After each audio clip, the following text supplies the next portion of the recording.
નમસ્કાર વિદ્યાર્થી મિત્રો, આજે આપણે ધોરણ 12 ની અંદર બાયોલોજીમાં ચેપ્ટર નંબર 4 પ્રાજ્ઞનિક સ્વાસ્થ્ય.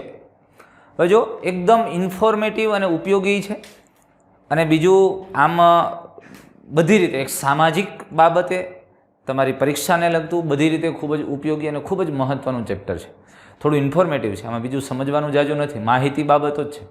હા, ઘણી બધી બાબતો ક્યાંક અંદર ઉતારવા જેવી ખરી, પણ અહીંયા કોઈ સિદ્ધાંત સમજવો કે એવી વાત નથી. માહિતી અને એના ઉપયોગની વાતો છે. તો પ્રાજ્ઞનિક સ્વાસ્થ્ય બહુ અગત્યનો શબ્દ વાપર્યો છે. પ્રાજ્ઞનિક સ્વાસ્થ્ય, રિપ્રોડક્ટિવ હેલ્થ.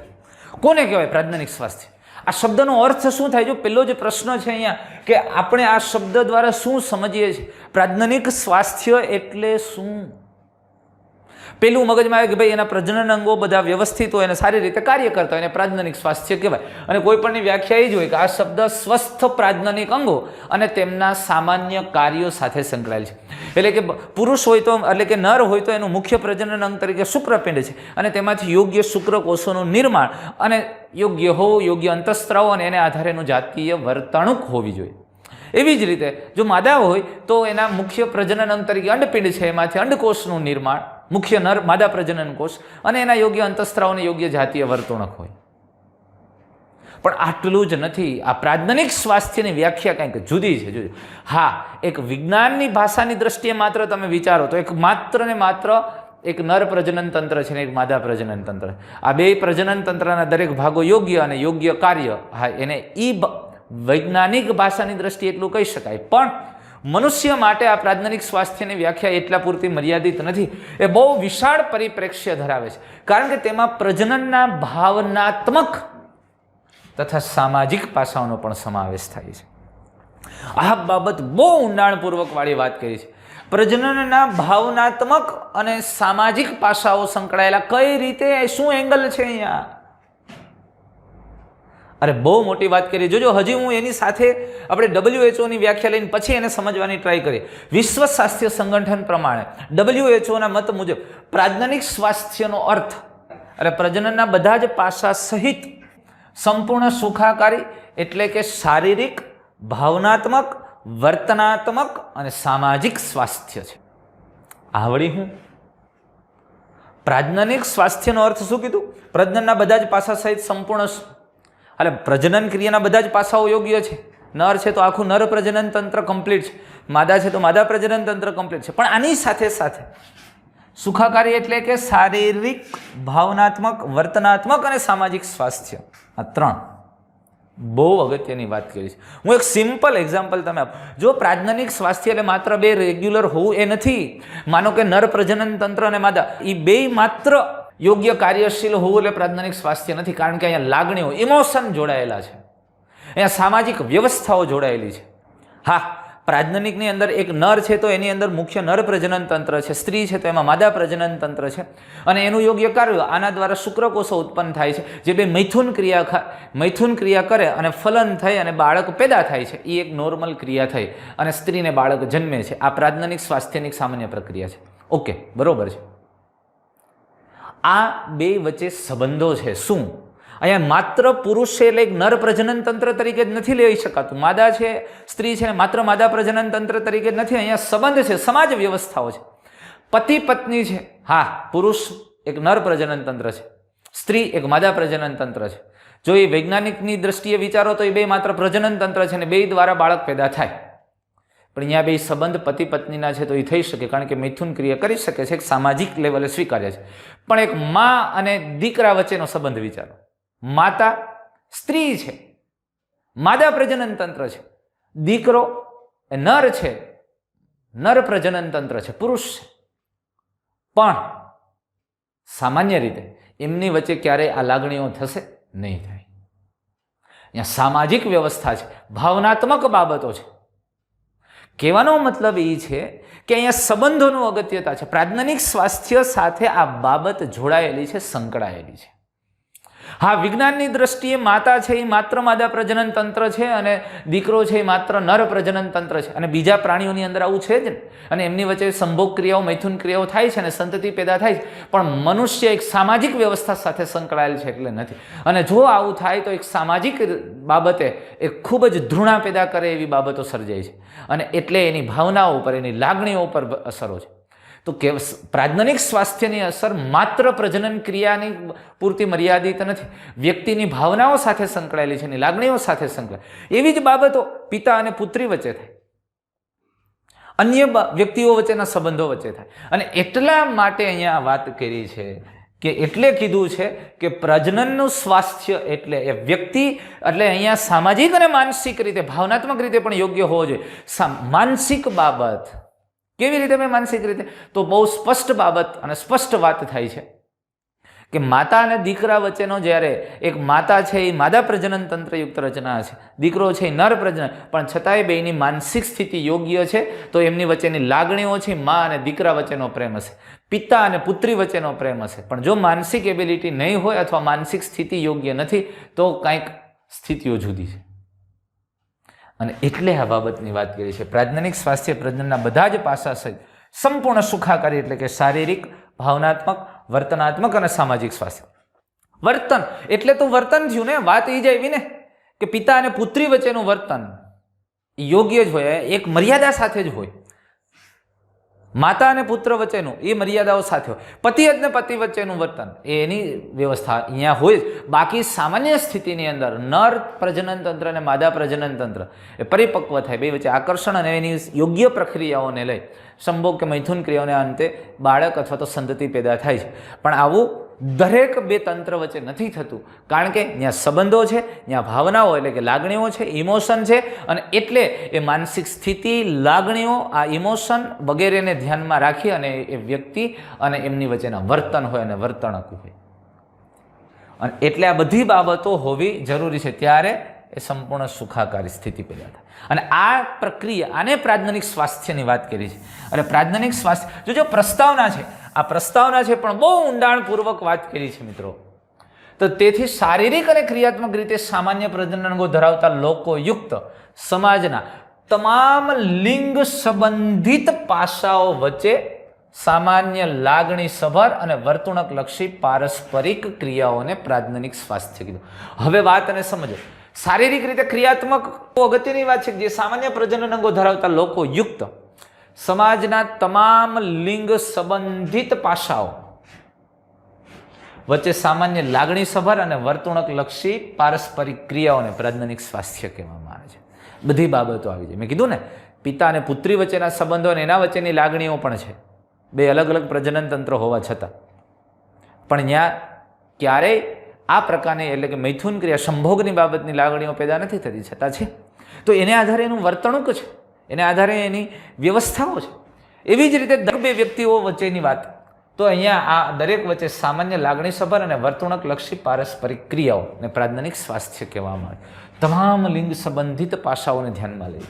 શા માટે પ્રાજ્ઞનિક સ્વાસ્થ્ય જાળવવું જરૂરી છે અને તેને હાંસલ કરવા માટે કઈ પદ્ધતિઓ વપરાય છે? પ્રાજ્ઞનિક સ્વાસ્થ્ય સમાજ માટે પણ આજે એક બહુ અગત્યની બાબતો પેદા થઈ છે. પ્રાજ્ઞનિક સ્વાસ્થ્ય જળવાય એ ખૂબ જરૂરી છે. યોગ્ય ભાવનાઓ, યોગ્ય લાગણીઓ, યોગ્ય વર્તણૂક અને એક યોગ્ય અને સ્વસ્થ સમાજ પેદા કરવા માટે પ્રાજ્ઞનિક સ્વાસ્થ્ય જાળવવું જરૂરી. અને પ્રાજ્ઞનિક સ્વાસ્થ્ય સાથે ફરી એક વખત કહું છું, મગજમારીએ મનુષ્યની દરેક બાબતો સંકળાયેલી છે. કેવી દરેક બાબતો? એની ભાવનાઓ સંકળાયેલી છે, એની લાગણીઓ સંકળાયેલી છે, એની માનસિક સ્થિતિ સંકળાયેલી અને શારીરિક સ્થિતિ સંકળાયેલી છે. પણ શારીરિક સ્થિતિને સાઈડમાં રાખ્યા પછી આ ત્રણેય બાબતો છે એ એક સામાજિક સ્વસ્થતા પેદા કરવા માટે અતિ મહત્વની બાબત છે. તો પ્રાજ્ઞનિક સ્વાસ્થ્યની સમસ્યાઓ અને વ્યૂહાત્મક આયોજનની વાત કરી છે. હવે જો ભારત દુનિયાનો એવો પ્રથમ દેશ છે જ્યાં રાષ્ટ્રીય સ્તરે કુલ પ્રાજ્ઞનિક સ્વાસ્થ્યને એક સામાજિક લક્ષ્ય તરીકે પ્રાપ્ત કરવાની યોજનાઓ અને કાર્યક્રમોની શરૂઆત કરી. વિશ્વનો એવો પહેલો દેશ છે કે જે સામાજિક સ્તરે આ પ્રાજ્ઞનિક સ્વાસ્થ્યને એક લક્ષ્ય તરીકે, એક સામાજિક લક્ષ્ય તરીકે પ્રાપ્ત કરવા માટે અને આખા સમાજની અંદર એક પ્રાજ્ઞનિક સ્વસ્થ અને સ્વસ્થ સમાજ પેદા થાય એવી વ્યવસ્થા કરવા માટે કાર્યક્રમો અને યોજનાઓની શરૂઆત કરવામાં આવી. આ કાર્યક્રમોને કુટુંબ નિયોજન તરીકે ઓળખવામાં આવે છે અને એને ફેમિલી પ્લાનિંગ કહેવામાં આવે છે. અને જે સૌપ્રથમ 1951માં શરૂ કર્યું અને છેલ્લા કેટલાક દાયકાઓમાં એનું મૂલ્યાંકન કરવામાં આવ્યું, એમાં ફેરફારો કરવામાં આવે છે. અને આ પ્રજનન સંબંધિત મોટા અને વિશાળ ક્ષેત્રને આવરીને એ કાર્યક્રમનું નામ બદલાવવામાં આવ્યું પ્રજનન અને બાળ સ્વાસ્થ્ય સંભાળ, reproductive and child health care. એટલે જો આ અથવા તો RCH આ કાર્યક્રમના નામથી પ્રસિદ્ધ આ કાર્યક્રમ ચલાવવામાં આવે છે, સુધારણા કાર્યક્રમ ચલાવવામાં આવે છે. એટલે જે ફેમિલી પ્લાનિંગ કુટુંબ નિયોજનવાળો કાર્યક્રમ હતો એની અંદર કેટલીક બાબતોને વધારે એડ કરી અને એમાં બાળક અને બાળકના સ્વાસ્થ્યની બાબતોને પણ એની સાથે સાંકળવામાં આવી અને વધુ વિશાળ ક્ષેત્રને આવરી અને આ કાર્યક્રમનું નામ બદલવામાં આવ્યું કુટુંબ નિયોજનમાંથી એને reproductive and child health care RCHના કાર્યક્રમ નામથી પ્રસિદ્ધ કરી અને એ કાર્યક્રમ અત્યારે ચલાવવામાં આવે છે. આ કાર્યક્રમ અંતર્ગત પ્રજનન સંબંધિત પાસાઓ વિશે લોકોમાં જાગૃતિ પેદા કરવી. હવે આ કાર્યક્રમ અંતર્ગત પ્રજનન સંબંધિત પાસાઓ વિશે લોકોમાં જાગૃતિ પેદા કરવામાં આવે છે. અરે જો પ્રજનન સંબંધિત પાસાઓ એની કેટલીક બાબતો અને એની જે સમસ્યાઓ છે એ સમસ્યાઓમાંથી લોકોને બહાર કાઢવા માટે એમાં જાગૃતિ લાવવા માટેના પ્રયત્નો કરવામાં આવે છે. પ્રાજ્ઞનિક સ્વસ્થ સમાજ તૈયાર કરવા માટે સુવિધાઓ અને પ્રોત્સાહન પૂરું પાડવામાં આવે. જો આ કાર્યક્રમના મુખ્ય હેતુઓ જો લોકોની અંદર પ્રજનન સંબંધિત પાસાઓ વિશેની જાગૃતિ લાવવી, એનો ફેલાવો કરવો, પ્રાજ્ઞનિક સ્વસ્થ સમાજ તૈયાર કરવા માટે યોગ્ય સુવિધાઓ અને પ્રોત્સાહન પૂરા પાડવામાં આવે છે. દ્રશ્ય શ્રાવ્ય છાપકામ કે પ્રચાર પ્રસારના માધ્યમો, ટીવીના માધ્યમો, દ્રશ્ય શ્રાવ્ય માધ્યમો, છાપાઓ દ્વારા, કોઈ પણ પ્રચાર કે પ્રસારના માધ્યમો દ્વારા, મીડિયાઓની મદદથી સરકારી અને બિન સરકારી સંસ્થાઓ લોકોમાં પ્રજનન સંબંધિત જાગૃતિ લાવવા માટેના પ્રયત્ન આ કાર્યક્રમ હેઠળ કરવામાં આવે છે. એટલે આ કાર્યક્રમની અંદર NGO જે નોન ગ્રાન્ટેડ ઓર્ગેનાઇઝ છે એને એ પણ આ કાર્યક્રમમાં મદદરૂપ થાય છે. અને આવી માહિતીને પ્રસારિત કરવામાં જોજો હવે પ્રજનન સંબંધિત બાબતોને પ્રસારિત કરવામાં માતા પિતા, નજીકના સંબંધી, શિક્ષકો અને મિત્રોની પણ પ્રમુખ ભૂમિકા હોય છે.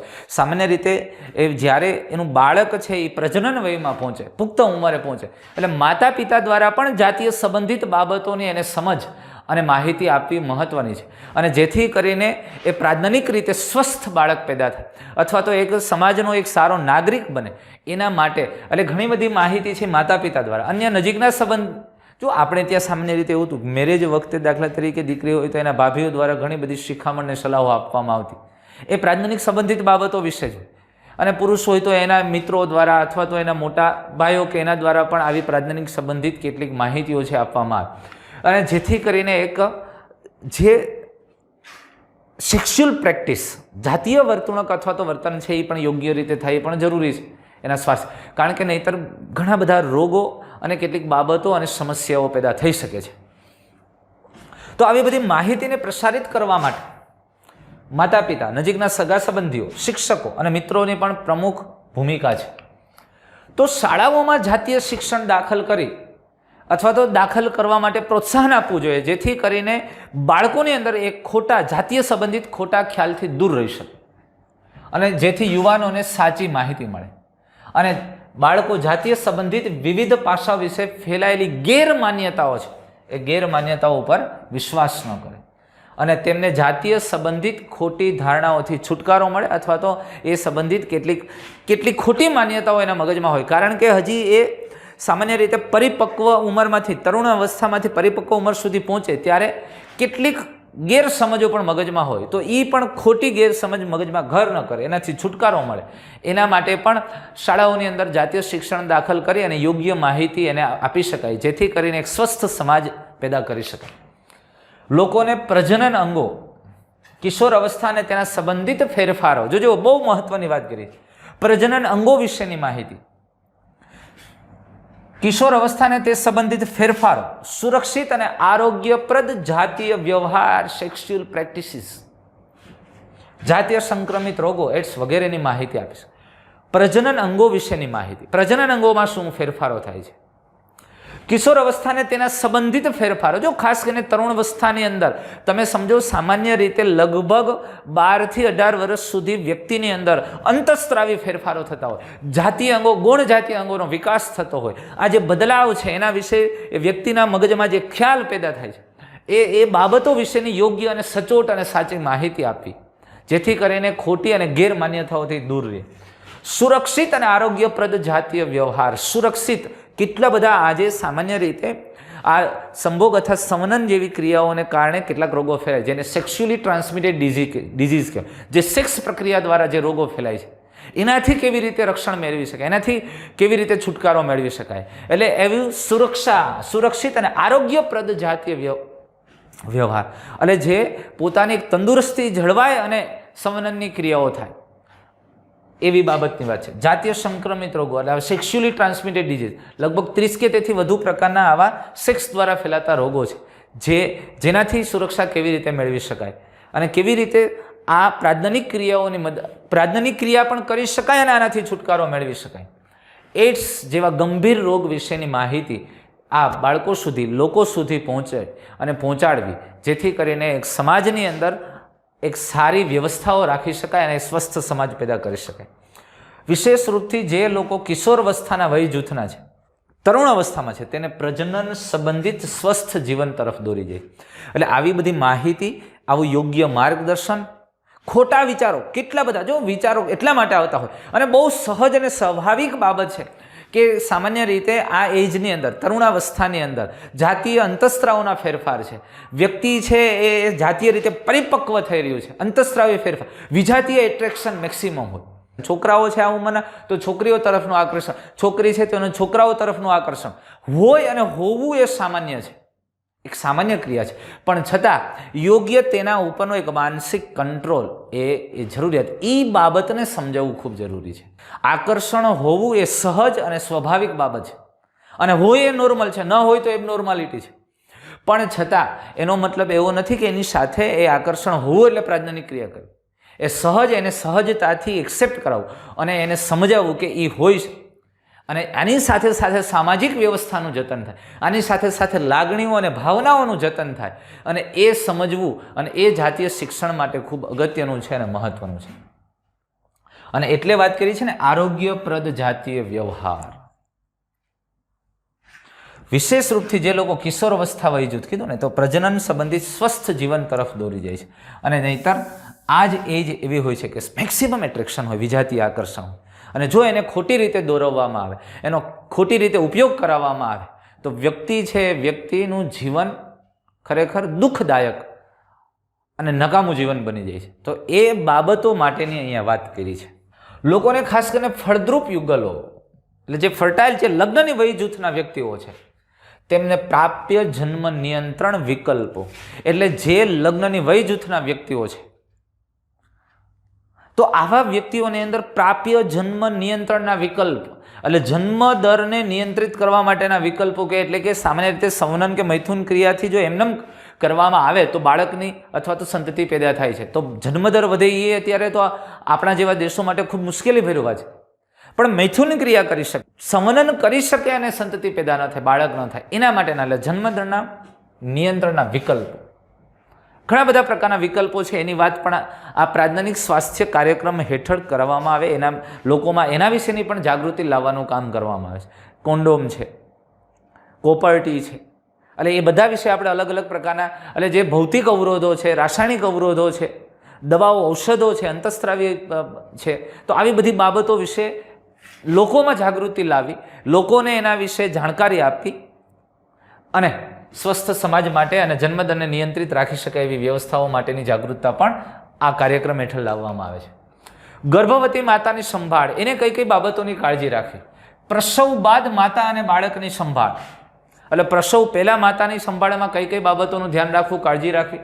પ્રસૂતિ થઈ ગયા પછી માતા અને બાળકની સંભાળ કેવી રીતે લેવી, દરેક બાબતો વિશેની માહિતી અને જાગૃતિ આપી, લોકો સુધી પહોંચાડવી, જેથી સ્વસ્થ સમાજ પેદા થઈ શકે. સ્તનપાનનું મહત્વ, સ્તનપાન કરાવવું એ પણ ખૂબ જરૂરી. આપણે છેલ્લા લેક્ચરમાં વાત કરી ને ચેપ્ટર 3ની અંદર, તો સ્તનપાન એ ખાસ કરીને બાળકના સ્વાસ્થ્ય માટેના, ઉછેર માટે ખૂબ આવશ્યક છે. પણ ઘણી વખત એક ફેશન અને ક્રેઝ કે સ્ત્રીઓને પોતાના શરીરની જાળવણી, એને મેન્ટેન કરવા માટે એને સ્તનપાન ન કરાવવું અથવા તો બહુ ઓછા સમયથી એને મુકાવવું, તો આવી બધી બાબતો છે એની યોગ્ય અને સચોટ અને સાચી માહિતી મળે. એની અગત્યતા શું છે, બાળકના સ્વાસ્થ્ય અને રોગ પ્રતિકારક શક્તિ ઉપર એની શું અસર થાય છે, એ બધી બાબતોનો ખ્યાલ. એટલે સ્તનપાનનું મહત્વ. જો જન્મ તો બાળક છે, એ છોકરો કે છોકરી, નર કે માદા છે, અને સમાન તક, બહુ મહત્વની વાત કરી. એક અત્યાર સુધી, હવે જો કે બહુ ઓછું છે આપણા સમાજની અંદર, પણ અત્યાર સુધી સમાજની અંદર એક પ્રશ્ન હતો કે દીકરી જન્મે તો તે મુશ્કેલી થતી અથવા તકલીફ થતું હતું, અથવા તો એના માટે એબોર્શન કરાવી નાખવામાં આવતું હતું, ગર્ભપાત કરાવવામાં આવતું હતું, અથવા તો જન્મ પછી એના માટેની ક્યાંક બે વચ્ચેની જે ગેપ રહેતો હતો એ ન હોવો જોઈએ. એ બાબત અંગે પણ શિક્ષિત કરવા, એટલે છોકરો કે છોકરીને સમાન તકો વગેરે અંગે શિક્ષિત કરવાથી જાગૃત અને સ્વસ્થ પરિવારનું નિર્માણ થશે. જો અનિયંત્રિત વસ્તી વૃદ્ધિ થાય તો એની સમસ્યાઓ શું છે? સતત વસ્તી વૃદ્ધિ વધે, જો જન્મદર ઉપર નિયંત્રણ ન થાય તો એની સમસ્યાઓમાં સામાજિક દૂષણો ઘણા બધા પ્રકારના. એક સૌથી પહેલી વસ્તુ છે અનિયંત્રિત વસ્તી વૃદ્ધિ થાય એટલે જુઓ તમે, સ્ત્રોત મર્યાદિત છે ને જરૂરિયાતો વધી છે. કોઈ પણ પ્રકારના દૂષણો, ચોરી, લૂંટ વગેરે, જાતીય હિંસા જેવા પ્રશ્નો પણ પેદા થાય, જાતીય ઇમ્બેલેન્સ થાય તો પણ એ સમસ્યાઓ સર્જાય. જાતીય સંબંધિત ગુનાઓની જાગૃતિ કેળવવી અને લોકોને તે અંગે વિચારતા કરે. જો આપણે જોઈએ છીએ ને, નિર્ભયા જેવા ઘણા કેસ થાય છે. આવું પણ શા માટે? એ પણ એક પ્રાજ્ઞનિક સ્વસ્થતાનો જ બાબત છે. સમાજ જ્યારે પ્રાજ્ઞનિક રીતે સ્વસ્થ હોય તો આ સમસ્યાઓને, જાતીય સંબંધિત ગુનાઓ છે, જે બળાત્કાર જેવી સમસ્યાઓ છે એને ટાળી શકીએ છીએ.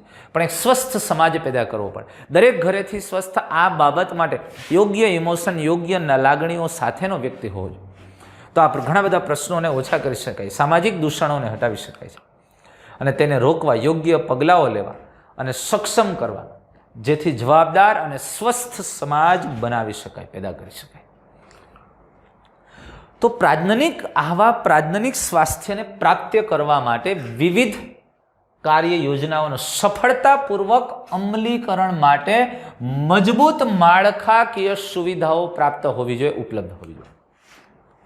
અને સાથે સાથે જોજો, આવું તમારે સ્વસ્થ સમાજ પેદા કરવો છે, લોકોમાં જાગૃતિ લાવવી છે, અલગ અલગ માધ્યમો દ્વારા લાવવું છે, જાતીય શિક્ષણ દાખલ કરવું છે, લોકોની અંદર જાતીય સંબંધિત વર્તન વ્યવહારમાં ફેરફારો થાય એવો સમાજ પેદા કરવો છે, સામાજિક દૂષણોને હટાવવા છે, જન્મદરમાં નિયંત્રણ કરવો છે. તો એના માટે વિવિધ કાર્ય યોજનાઓનું સફળતાપૂર્વક અમલીકરણ કરાવવું પડે, અને મજબૂત માળખાકીય સુવિધાઓ પણ હોવી જોઈએ ગવર્મેન્ટ અથવા તો આ કાર્યક્રમ જેના દ્વારા ચાલે છે તે.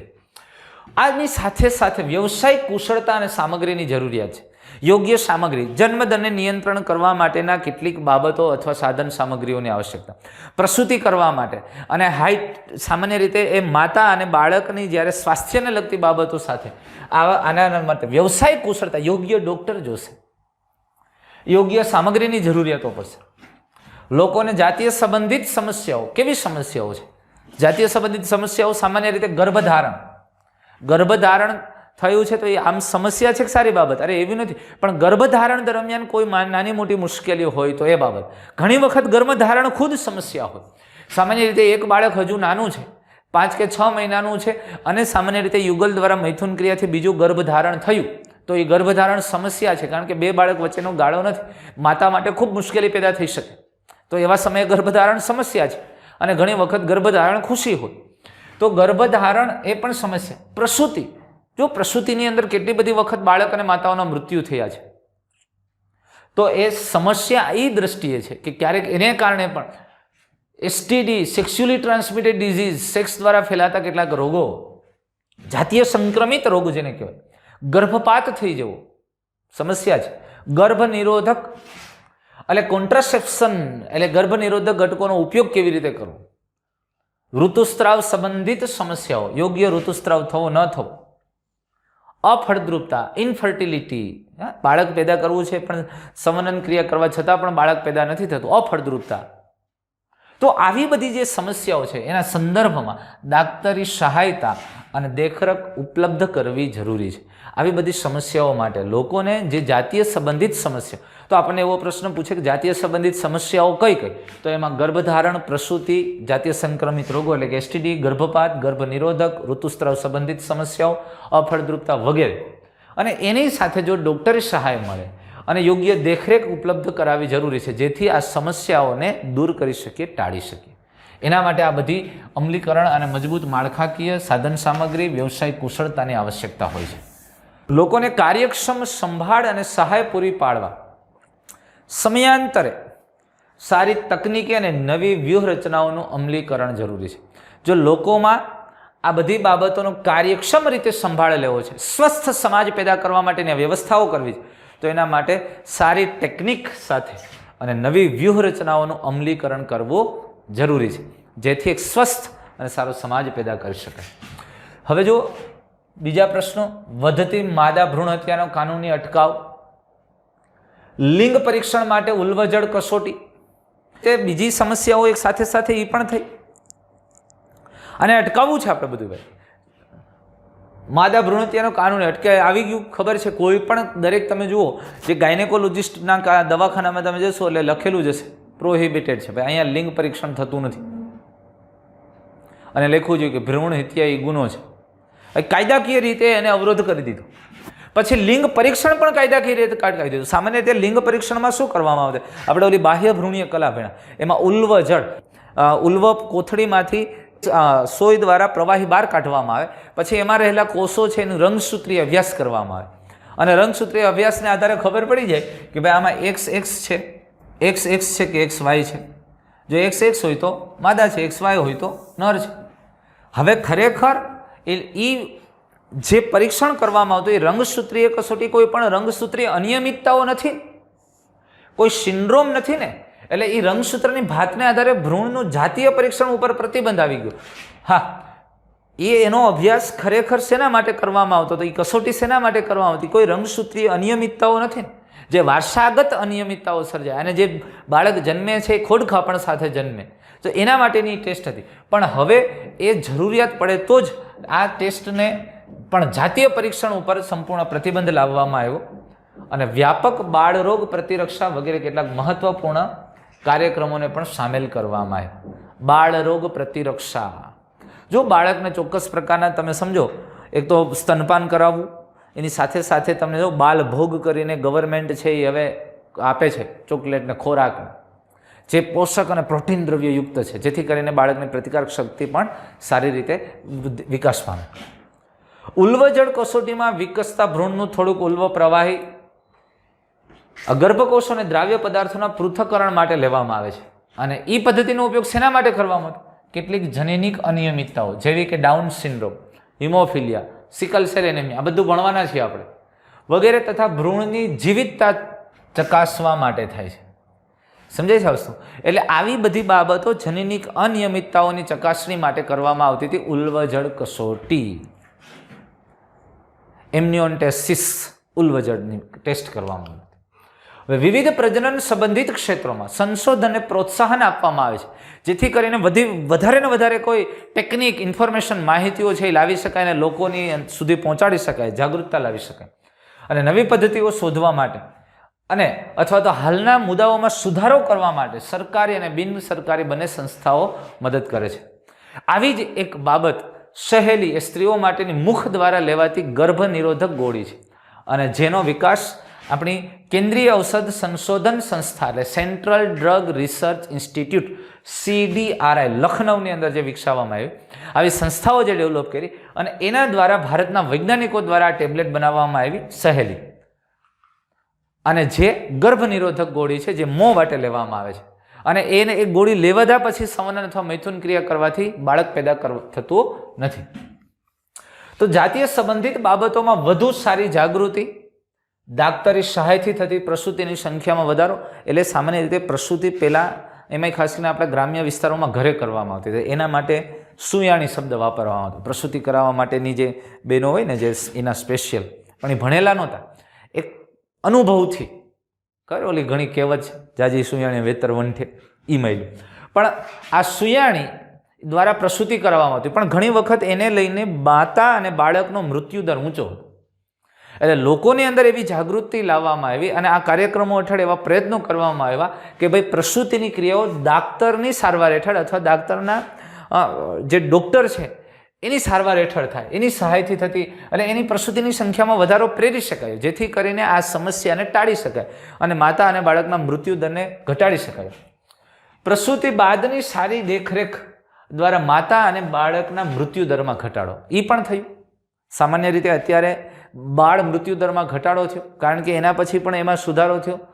ખાસ કરીને જન્મ પછી બાળકની જે સ્તનપાન કરાવવું, યોગ્ય સમયે એને યોગ્ય પ્રકારનો ખોરાક આપો, પ્રોટીનયુક્ત ખોરાક આપો, એટલે કુપોષણના ભોગ બનતા હતા એને રોકી શકાય.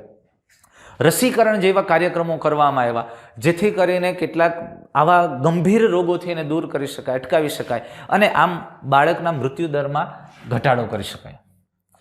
નાના પરિવારવાળા યુગલોમાં વધારો થયો એટલે જે નાનો પરિવાર, સુખી પરિવાર, એ પણ આવી પણ જાગૃતિ લાવવામાં આવી આ કાર્યક્રમ હેઠળ અને જેથી કરીને એક સુખી અને સંપન્ન પરિવાર છે એ થાય છે. એસટીડીનું સારું નિદાન અને સારવાર જેવી વ્યવસ્થાઓ પણ કરવામાં આવી.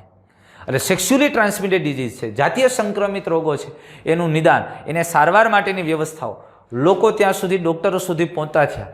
એની આવી જાતીય બાબતોને ડૉક્ટરો સુધી કહેતા થયા જેથી કરીને નિદાન અને સારવારમાં વધારો. આમ બધી જ જાતીય સંબંધિત સમસ્યાઓ દાક્તરી સવલતોમાં વધારો વગેરે તરફ દોરી જાય છે.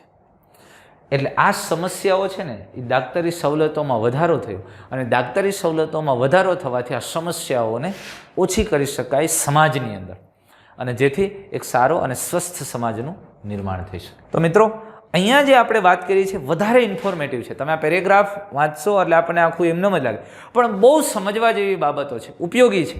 હા, આમાંથી MCQ પણ ઘણા બધા પૂછી શકાય પણ બીજું આમાં એવું કોઈ પ્રિન્સિપલ કે સિદ્ધાંત સમજવાની વાત નથી. જે માહિતી છે એને યોગ્ય રીતે સમજવી, યોગ્ય 2-3 વખત વાંચવી, શું કહેવા માગે છે એના હાર્દને સમજવું. અને નેક્સ્ટ આ પછીના વિડીયોમાં આપણે વસ્તી વિસ્ફોટ અને જન્મદર નિયંત્રણ માટેની બાબતો વિશે વાત કરશું. Thank you.